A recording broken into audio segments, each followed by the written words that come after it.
बच्चे के सामने अगर दो दो एंगल वाला सवाल आ जाए तो बच्चे उससे सॉल्व करने के बजाय उसमें जो है नॉलेज के रह जाते हैं और उसको स्किप करके दूसरे सवाल को टच करने को प्रीफर करते हैं। देखिए आज आपको बताते हैं कि कैसे उसको तुरंत सॉल्व करके निकलेंगे।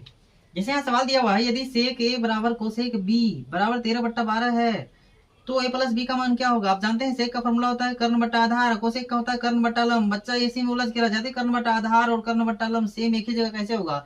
आप यहाँ ये समझे कि दोनों का एंगल अलग अलग है, यहाँ ए से है तो यहाँ बी से है। और आप जानते हैं कि एक भुजा 90 डिग्री का होता है। अगर ये सेक कोसेक में दिया हुआ है इसका मतलब त्रिकोणमितीय अनुपात है। त्रिकोणमितीय अनुपात में जब कभी भी हम सॉल्व करते हैं तो समकोण त्रिभुज पे सॉल्व करते हैं। समकोण त्रिभुज का जो एक कोण हर हाल में 90 डिग्री होता है तो बचा हुआ दोनों कोण का योग भी तो 90 होगा, क्योंकि तीनों कोणों का योग 180 होता है। तो इसलिए कह रहा है जो यहाँ जो है एंगल दिया हुआ है दोनों को जोड़ देने से कितना होगा। सवाल पे फोकस करना ही नहीं, सिर्फ दोनों एंगल को जोड़ने से 90 होगा, क्योंकि तीसरा तो 90 खुद ही है। तो कह रहा है ए प्लस बी का मान क्या होगा, ऑटोमेटिक 90 डिग्री हो जाएगा। समझ में आता है तो लाइक कमेंट शेयर जरूर।